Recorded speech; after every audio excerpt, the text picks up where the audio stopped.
watching the Debka File, a weekly roundup of exclusive news, insight, and analysis from the Middle East, broadcast to you live from the heart of the region. Coming up on the program today, Jordan tears up parts of the peace treaty with Israel to strengthen ties with Syria, Turkey, and Qatar. The impact of the Khashoggi affair on Saudi throne and U.S. ties. Iran renews arms deliveries to Hezbollah. Over 10,000 Palestinian rioters hurl bombs at IDF. How Turkey wins from the Khashoggi crisis. And now to our top headlines. Jordan's King Abdullah told Israel that he will not renew the 25-year lease contained in the annexes of the 1994 peace treaty, which his father, King Hussein, signed with former Prime Minister Yitzhak Rabin. These annexes granted Israel the ownership rights under Jordanian sovereignty in two pockets of southern Israel. Israeli Prime Minister Benjamin Netanyahu responded at a memorial ceremony for Yitzhak Rabin. נכנס השלום בין ישראל לירדן לשנתו ה-25. בהסכם השלום, ירדן שמרה לעצמה את האופציה לקבל לידיה את השטח בנהריים ליד הירדן ואת מובלע צופר בערבה. נמסר לנו היום שהיא מבקשת לממש את האופציה הזאת בשנה ה-25. אנחנו ניכנס איתה למשא ומתן על האפשרות של הערכה של ההסדר הקיים. אבל אין ספק, בראייה כוללת, שההסכם כולו הוא נכס חשוב ויקר לשתי המדינות. The announcement came 2 days after an anti-Israel demonstration in Amman. Debka sources reveal that the Jordanian monarch's strategy is to bring his kingdom into alignment with Turkey, Syria, and Qatar. Turkish Prime Minister Omar al-Razaz has been speaking with Turkish ministers to persuade Ankara to stop exporting goods to the Gulf through the Haifa port, and rather to send them through Syria and Jordan. Earlier this month, Jordan reopened its border crossing with Syria, and the king is currently strengthening ties with Syria's Bashar Assad. While Qatar is funding Israeli fuel to the Gaza Strip to aid in tensions, the emirate is also trying to wean Jordan's King Abdullah from his ties with Saudi Arabia and over to Qatar's side of the feud. By going back on the peace treaty with Israel, King Abdullah will gain stronger ties to countries that are hostile to Israel while attempting to alleviate unrest at home over the current failing economy. The Saudi admission on Saturday that the journalist Jamal Khashoggi died after a fight in the consulate with intelligence agents has left a trail of unrest. 18 Saudis have been arrested in the ongoing investigation, and there are many unanswered questions about the murder, including the fact that no one knows what happened to the body of the dead journalist. The Saudis report that it was given to an unnamed local collaborator who appears to have vanished with the body. World leaders remain skeptical about the findings, including President Trump, who announced that Congress would be involved in the U.S. response. No, I'm not satisfied until we find the answer, but it was a big first step. It was a good first step, but I want to get to the answer. Trump continued that abandoning the arms deal with Saudi Arabia, quote, would harm us more than them. King Salman appointed a ministerial committee to restructure the country's General Intelligence Agency and to issue its findings within a month. This step may have been intended as a necessary vote of confidence in Prince Mohammed bin Salman. However, by royal decree, he also got rid of a close associate of the Crown Prince, Deputy Intelligence Chief Ahmed al-Asiri, along with court advisor Saud al-Qahtani and 3 intelligence officers. The Crown Prince's rivals at home, high-ranking princes, army commanders, and intelligence agents have been fighting bin Salman for months. They saw the Khashoggi affair as their chance to bring him down and will be encouraged to increase their efforts as a result of the king getting rid of the Crown Prince's friends in the intelligence service. King Salman has left his opinions open, and his next step will depend on whether the Crown Prince can get back into his role of the kingdom's leader or is beaten by his rivals. One rival who could be in line to replace him is his younger brother, Khalid bin Salman. Khalid was the Saudi ambassador to the U.S. until 2 weeks ago. He returned home and is not expected to go back to his post. As for the fallout in Washington, Trump will be glad to use the Saudi admission and his promise to work with Congress as a means of getting rid of the Khashoggi case before the midterm elections. In the course of his affair, the political foes at home have tried to benefit from his championship of the Saudi kingdom as a major ally and the biggest buyer of U.S. arms, and win him over through the friendship between his son-in-law, Jared Kushner, and the Saudi crown prince. During the Khashoggi probe, the Trump administration wavered between threatening severe punishment and sanctions on Saudi Arabia and trying to take the heat off Crown Prince Mohammed bin Salman. The White House ultimately decided that they may have to abandon Salman while making every effort to preserve the alliance between the U.S. and Saudi Arabia. Trump sent U.S. Secretary of State Mike Pompeo to Saudi Arabia and Turkey to sort out the facts from fiction, especially as he is the former CIA director and has knowledge of the royal family's inner workings. However, Pompeo denied seeing or hearing any of the recordings and tapes that Turkey claimed as evidence.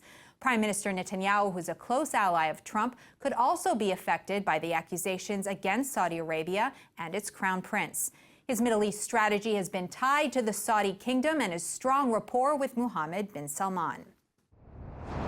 Western intelligence sources report that Iran delivered GPS components to Lebanon. Iran's 747 departed from the Tehran International Airport on Tuesday, touched down in Damascus, then continued to Beirut. The GPS devices were sent to manufacture precision-guided weapons in Iranian factories in Lebanon, but the Iranian plane was not intercepted. Debka reports that the Israel Air Force has refrained from flying missions over Syria since the deployment of advanced Russian S-300 air defense systems.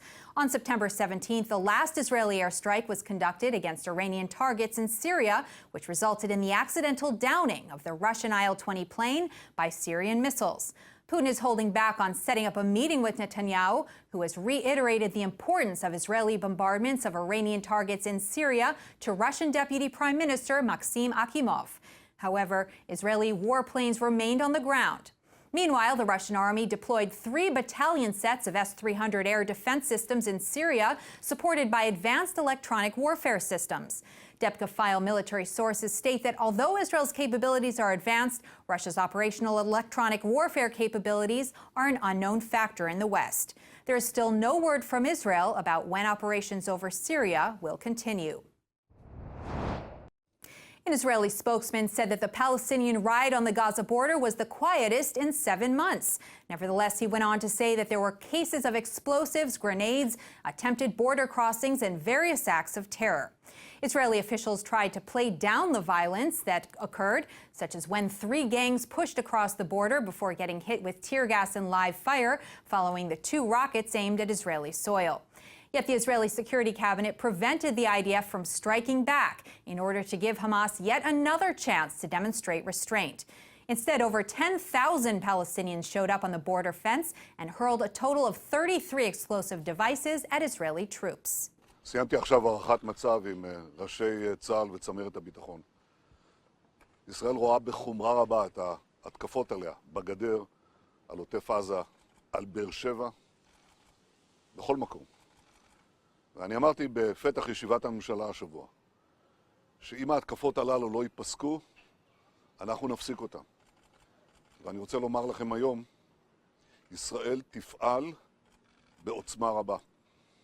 Last Wednesday, the advanced Tornado G-Grad missile that smashed into a Beersheba home was a new and improved type of deadly weapon, which carries boosted warheads containing 70 to 80 kilos of explosives to a distance of 40 to 60 kilometers.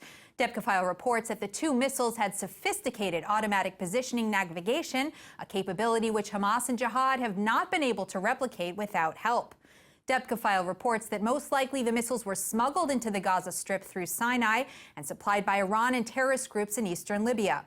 This simultaneous launch of 2 advanced missiles in opposite directions required advanced training and coordination between 2 missile teams. Following the event, a senior IDF officer explained that the Iron Dome system, which is supposed to detect and stop these rockets, is not 100% airtight. He failed to explain why all the city's alert sirens in Tel Aviv were silent. Since the attack, Iron Dome batteries have been stationed at key points in central Israel. Debka sources have discussed Netanyahu's doctrine of containment. Its main purpose is to avoid war except as a last resort when Israel's survival or territorial integrity is threatened. Instead, the goal is to allow Israel to develop strong ties and strategic partnerships with Arab neighbors backed by the U.S. However, this containment strategy also had its shortcomings. First, Israel missed curtailing Iran's nuclear and ballistic missile programs. Second, the government did not impede Iran's expansionist steps in Israel's backyard or in the Red Sea. No limits were placed in Hezbollah's military expansion in Lebanon and Syria. The IDF failed to root out Iran's military grip on Syria, and over the past 8 months, Israel failed to impede the violence waged by Hamas on the Gaza border fence against troops guarding the border and the 500,000 people living in southern Israel. Palestinian terrorist violence continued to escalate as they faced no restraints. Hamas, Iran, Hezbollah, and Syria are taking into consideration Israel's military passivity in order to gain ground on Israel's borders. With us to discuss this is Dr. Martin Sherman, director of the Israel Institute for Strategic Studies. Thanks so much for joining us. Thank you for having me back. So it appears that Hamas is not showing any restraint, but rather accelerating its actions against Israel. Does Israel have an effective offensive, or will we continue to be on the defensive throughout this terror? Well, I think I've said before that the problem in Gaza is not operational, it's conceptual. Or rather, it's operational because it's conceptual. It depends on how you perceive the concept, the conflict. You can either perceive the Palestinians as a prospective peace partner or as an implacable enemy. If you take the former perception, I don't believe that there's anything that Israel can do to contain the violence or prevent it. Because the source of the violence of the Arab enmity is not anything that the Israeli or that the Jewish state does. It's what the Jewish state is. It's Jewish. And therefore, I think, you know, if you look at what's happened, every time the Palestinians have developed some kind of offensive tactic, Israel's developed a counter tactic, and the Palestinians have developed something to overcome that. You know, there were terrorist attacks, so we put up a fence. So they developed missiles, so we developed the Iron Dome. We had the Iron Dome, they started burrowing tunnels. We put down $1 billion barrier, so they had balloons and kites, and I'm only waiting for a drone attack with probably some non-conventional load on it that will explode over an Israeli community. So I think, you know, I have many disagreements with Defense Minister Lieberman, but I think he is right in saying that Israel needs a very decisive military strike on Gaza, although we probably disagree on the scope that's needed. What scope do you think is needed? Well, put it this way, the only way that Israel can determine who rules Gaza is to rule it by itself. The idea that you can somehow come to agreement with Hamas, to put it flippantly, reminds me of someone who was trying to turn a man-eating tiger into a bunny rabbit by offering him a diet of premium carrots.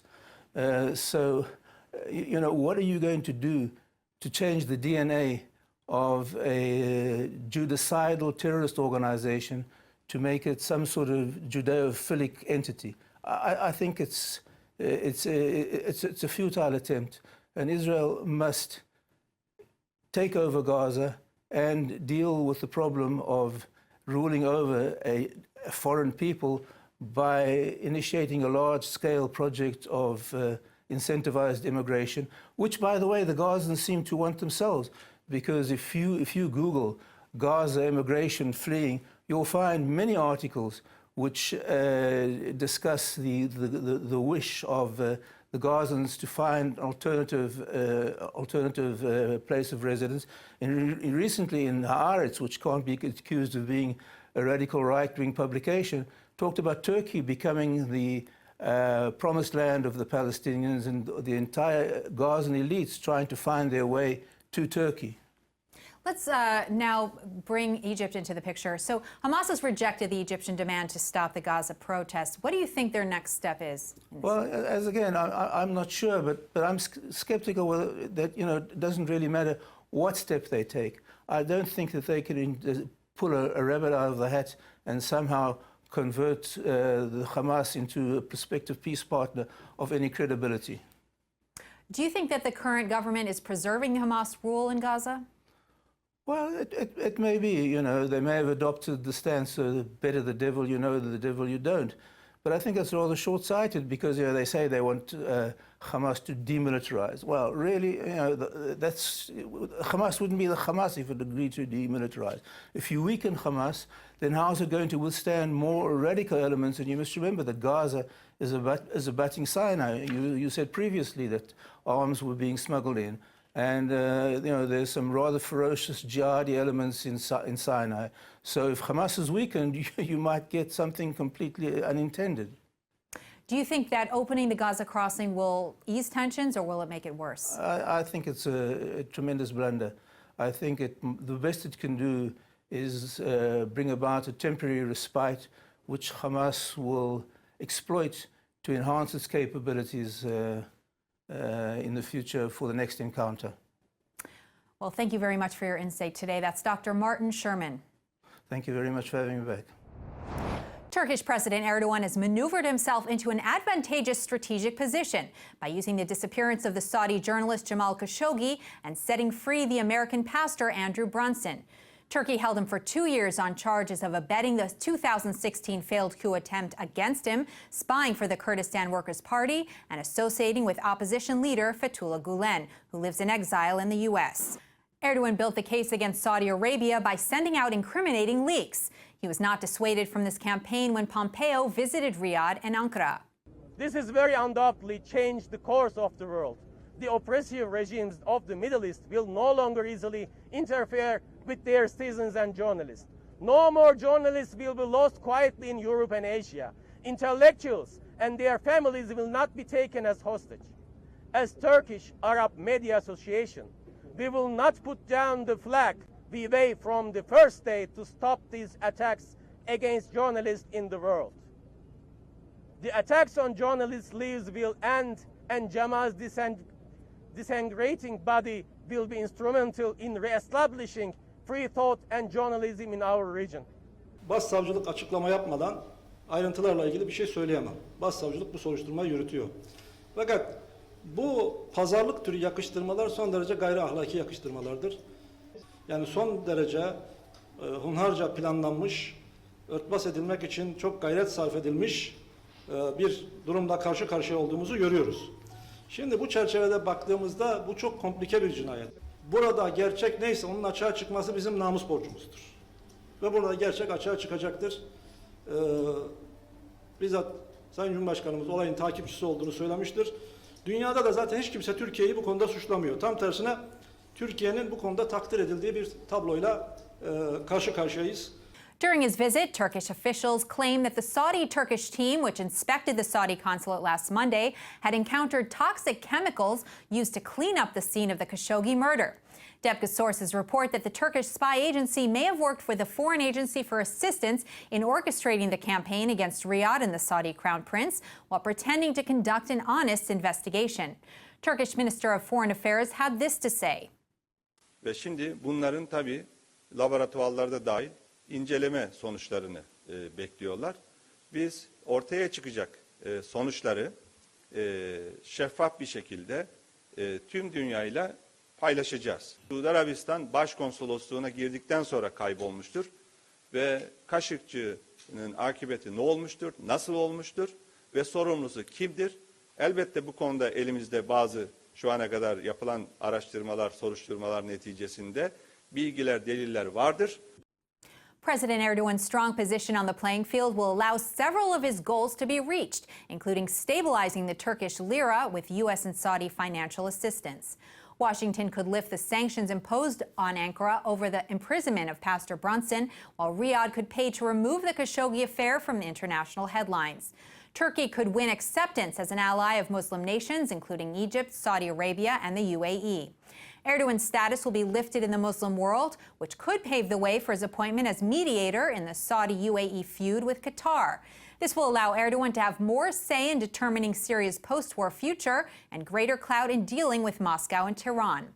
Meanwhile, Washington has taken advantage of the commotion spent on the Khashoggi affair to move in on Syria. Last Monday, the Special Representative for Syria Engagement, Ambassador James Jeffrey, was traveling to Turkey, Qatar, and Saudi Arabia. His plan was to meet representatives of the Syrian people and reiterate the U.S. support for UN Security Council Resolution 2254, as well as UN Special Envoy Staffan de Mistura's efforts to set up the Syrian Constitutional Committee. And now for a roundup of this week's weekly stories you may have missed, the news in brief. Newly released data by the Karen Kayemet L'Israel Jewish National Fund shows that over the past 6 months, over half of the forests in southern Israel, over 7,000 acres, have been completely destroyed by Hamas's arson-filled kites and balloons. In addition, hundreds of wild animals have been burned to death. Last week, the World Jewish Congress submitted to a petition to the UN Environmental Program condemning these crimes. The UN has yet to respond. An affiliate of the Georgia Institute of Technology has made plans to build a new institute for Israeli biomed and digital health companies. The Rambam Healthcare Campus of Haifa and the Global Center for Medical Innovation are joining forces to spearhead a medical technology incubator for Israeli companies in Atlanta. The center will work with Rambam doctors and specialists to provide advice and consultation to Israeli companies with the goal of helping them obtain funding, navigate commercialization, and other necessities for entering the U.S. healthcare market. The goal ultimately is to help more patients around the world. That's all for this week's edition of the Debka File. We'll be back with you next week for more exclusive news, insight, and analysis. Make sure to check out our Facebook page @Israel English News and our website, iltv.tv. I'm Yael Shear. Thanks for watching.